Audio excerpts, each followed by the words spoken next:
Okay, so this video is going to be on the first half of Chapter 5 of Academic Ableism, and I have my little brother's suit jacket on, but like, it actually fits me. Like, it fits me better than any blazer from the adult women's section ever would, so, it's fine.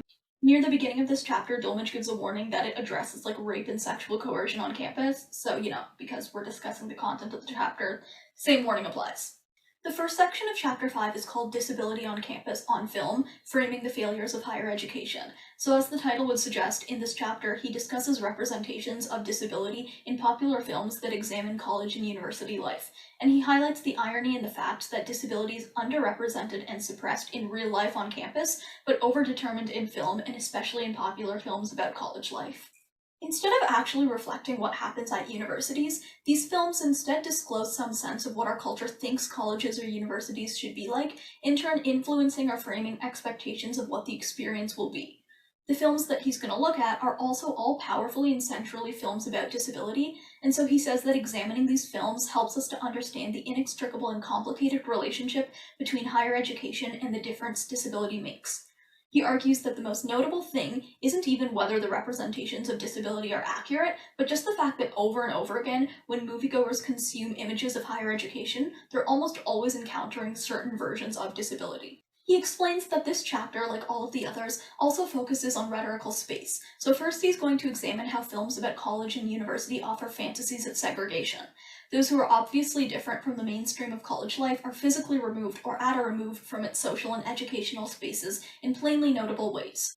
He explains that recognizing how groups are excluded from academic life in films should show us how readily universities enforce these segregations. These excluded groups do band together, creating new fraternities, for instance, offering opportunities for new forms of kinship, yet also underlying the logic of exclusion that's the baseline ethos of higher education.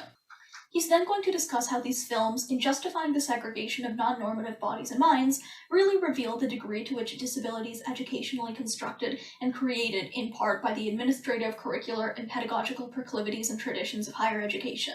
How we teach, how we research, and how colleges are administered creates disability. There's other things he covers in this chapter, but these are the parts that I'm going to go over in this video, and then in the next video I'll cover his other 3 points of discussion. The first subsection is called Segregating Difference. Dolmage says that in the films he'll talk about, we encounter groups with truly diverse populations, perhaps ironically so. Films like Revenge of the Nerds play up visions of intersectionally inclusive spaces being created in things like fraternities. He states that although it's often played off as satirical or humorous, it belies a reality. As mentioned earlier, minority students have to exert a great amount of energy to navigate racism on campus, working hard to deal with microaggressions, while white students just work hard on their homework. What's a funny ethnic joke for the white characters reveals a true barrier to participation and success for minority students. He references the film The House Bunny, where the new house mother just turns girls into sexual objects as they teach her how to be smart so she can land a man, successfully reinforcing the sexualized role of women. He remarks that most female outsiders in these films are rehabilitated only once they can stop being such good students and start becoming sexual objects for male students, and so these films reinforce the rape culture or sexual coercion culture on college campuses. He explains that one key aspect of rape culture is that we're invited, asked, or even coerced into laughing at sexual assault. He states, "A rape culture is a culture in which we are told we should be entertained by the availability of women for sex, something that all of these films participate in. They may even lead the conversation. Thus, this sexual objectification is literally a demand, and appropriation into this rape culture becomes the key vector of character development for almost all of the female characters, monumental and real, and a force for the character development for all male characters who only become real students through conquest. Acculturation into rape culture is part of the development of outsider male characters as well. One way to be included on campus seems to be to buy into this hyper-heteronormative sexual acquisitiveness." He then mentions 2 films, Higher Learning and Boys in the Hood, in which the college outsiders are the black students. He says that this exclusion on college campuses both challenges current exclusions elsewhere in public and political life and reproduces the insider-outsider battles of a long line of college films.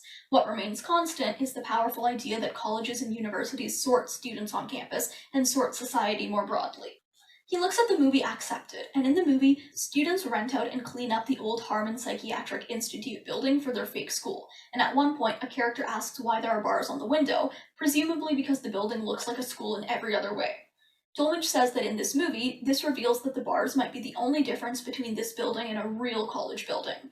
Dolmage says to note that in the film, the psychiatric hospital is so close to the academy that for Harmon College to expand its front lawn, it needs to purchase the property that the hospital was built upon, reminding the viewer just how tightly yoked together universities and asylums have always been in the real world. He says we know that the university is an elite space that justifies the exclusion and warehousing of non-elite and non-standard bodies and minds in other spaces of incarceration. Accepted plays this up as an ironic joke, and yet at the heart of this joke, consciously or not, is an ironic argument about the ways that the rejection, acceptance, and diagnosis of higher education has constructed disability and has attributed disability to other marginalized groups. He says that films like Accepted and Monsters University reveal the tightness of the connections between prison choreographies and architectures and those of higher education. He then says that if a college movie isn't about sports, it's about the sport of chasing women. As already mentioned, this reinforces rape culture on campuses, but it also highlights a eugenic undercurrent. College is about figuring out, often through violent competition, who should mate with whom, leading to things like eugenic mergers. This competitive focus on breeding is what Francis Galton, the father of eugenics, called positive eugenics, something higher education has long had as a key feature, the propagation and mixture of desired groups. He explains that wherever there is the promotion of the propagation of desired groups, there's policing around the edges of the group, a guarding that still happens with things like sororities refusing to accept African American students. He states that when we deny students access to the university, or we fail them, we're also cutting them from the supposedly favored gene pool. Sororities and fraternities have long been engines of North American eugenics, and these films reveal how this works. When a nerd or an outsider gets together with a popular person, it's portrayed as trespassing the boundaries of positive eugenics. They're accessing someone that the individual shouldn't be allowed to access. Dolmage shows that the eugenic nature of higher education is not a new theme for Hollywood, so College Holiday is perhaps the most famous film about eugenics to come out of Hollywood, and it ridicules eugenics programs, but simultaneously and implicitly upholds eugenic ideology by keeping the unfit from reproducing and showing that the desirable pairs of undergraduates made up in the end. He explains that all of the films he mentions in this chapter work within this dynamic to a greater or lesser degree. They reveal the eugenic underpinning of higher education in order to critique elitism, exclusion, and structural inequity, but then most often end up reinforcing those same values across slightly different axes. He emphasizes that real universities were involved in, and continue to be involved in, new forms of eugenic research and teaching. And so at real universities, structural ableism and coercive sexual culture ensures that desirable pairs of undergraduates made up in the end still. Looking at the film Monsters University, Dolmage says that the different sororities and fraternities need to also be seen eugenically. The groups clearly mirror other segregated groups in other college films. It's a kids' movie, but the issue is a serious one. He references Jennifer Doyle, who argues, where we find radical segregation, the complete banishment of sexual difference from a community, as we do in the sorority and fraternity system in these films, we will find sexual violence. We will find sexual violence at the center of that world, just as we will find it on its borders. Dolmage explains that a final feature of the fantasy of segregation is the sense of real precarity or danger. These students are constantly losing their homes and places to live, they're homeless characters who live in closets, and the movies are peppered from beginning to end with homes exploding, burning down, with people sleeping on lawns or in refugee camp-like conditions, and this reflects real-world conditions. There were at least 56,000 homeless college students in the United States in 2015. This also aligns with Mitchell and Snyder's concept of the precaritization of disability under neoliberalism, the ways that disability serves to identify populations most in danger of rampant social neglect and expendability. This highlights the precarity of higher education itself, not just as a game, but as a place where we parcel out life chances from a very finite or small set of real opportunities and also decide who will be marked out for wearing out. Dolmage demonstrates that winning and losing are deeply part of these films. Jocks need to be totally vanquished, for instance, and losing often means expulsion. The stakes feel high because this competition has long been built into the college tradition, and also because they just actually currently are. Less than 2/3 of college students in the US graduate, 30% drop out after the first year, and if you drop out, you're twice as likely to be unemployed and you will earn 84% less than a graduate. He closes the subsection by explaining that through the fantasy of segregation, we actually may rely on universities to mark out and exclude forms of difference, or to rehabilitate it. He states that he's not at all exaggerating this trend of segregation and the grouping of physical and mental diversity in these outsider communities. It's not even a trend, it's the rule in popular films about university. In this next section, The Educational Construction of Disability, Dolmage references Kevin Kiley, who argues that more than a comment on college, Monsters University is a film about diversity, the innate differences between individuals, and the institutions and situations that help foster connections and understanding between those individuals. Kiley suggests that the movie is really about what students in the social and intellectual crucible of college can learn from each other, but despite his argument, this celebration of diversity is not the message that Monsters University finally offers. The two main characters flunk out of the school at the end, and this is preceded by a series of high-stakes trials, rejections, personal risks, and referenda. No matter what the frozen snapshot of diversity is, the protagonists, Sully and Wazowski, are marked out for wearing out. Dolmage explains that this is partially a result of the movie showcasing the most diverse possible array of bodies, but not adjusting its space at all. Dolmage argues that this lost opportunity to make the school more accessible in the movie speaks to the idea of diversity at all North American colleges. There's some desire for a certain spectrum of bodies, but no real structural change to how things are built or how pedagogy unfolds to accommodate these bodies. Monsters University becomes a failure machine. He says that these films, in justifying the segregation of non-normative bodies and minds, also really revealed the degree to which disability is educationally constructed and created. All of these characters prove to be disabled by the sociality and the pedagogy of the university. He then looks at how these films provide a critique of the normative pedagogies and traditional way of teaching in these schools, showing how many students end up checking out. In contrast to this trend of students checking out when it comes to normative pedagogy, Dolmage asks us to consider all of the ways that participation is now mandated in higher education through participation measures that are ableist in nature. Enforced participation is the norm, where students are called on in lectures or made to use clickers in order to test knowledge on the spot, really just professors channeling their power. He references Bruce McFarlane, who writes that there are now strict rules on attendance at many university classes and growing use of class participation grades as a means of rewarding so-called student engagement.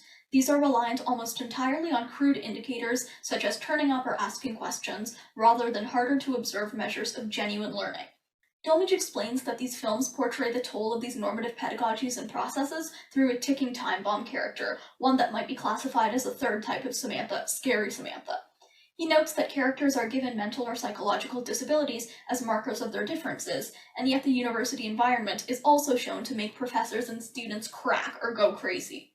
We witness a troubling binary between the expectation that these outsider students have to be geniuses to overcome and compensate for their disability or difference, and a fine line between genius and violence, a trope that we're seeing more and more in higher education. These movies cater to the societal belief that the flip side of thinking differently is the potential for acts of aggression. Dolmage then looks at the creativity and mood disorders trope, the creative mystique. So fringe scientific publications have begun to go so far as to suggest a causal link between mood disorders and creativity, or even an inverse causation where creativity causes mood disorders, which may greatly affect treatment options, but also constructs mood disorders as a phenomena that had better connect to genius. He references Emily Martin, who suggests that as we begin to understand manic depression as an asset, we may be constructing two kinds of mania, a good kind characterized by successful celebrities, and a bad variety to which most sufferers of manic depression are relegated, increasing negative stigmatization for those seen to have the bad variety. He explains that in these films, we recognize both treatments, real geniuses fabricated by the creativity mystique, and ticking time bombs.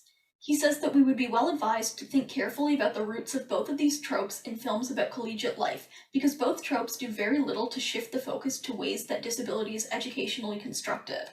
He asks which students from which backgrounds and under which circumstances get to be geniuses, and which drop out and why.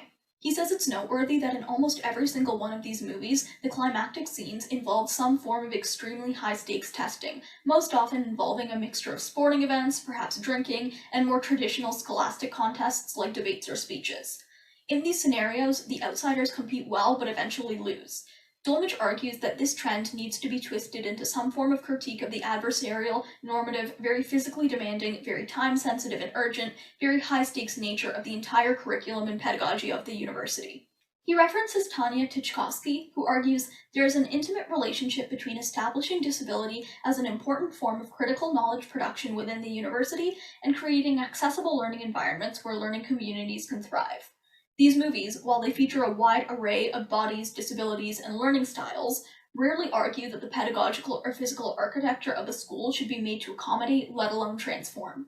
He ends the subsection by quoting Dean Lewis from Accepted, who says, "Look, we throw a lot of fancy words in front of these kids in order to attract them to go to school in the belief that they're going to have a better life. And we all know what we're doing is breeding a whole new generation of buyers and sellers and indoctrinating them into a lifelong hell of debt and indecision."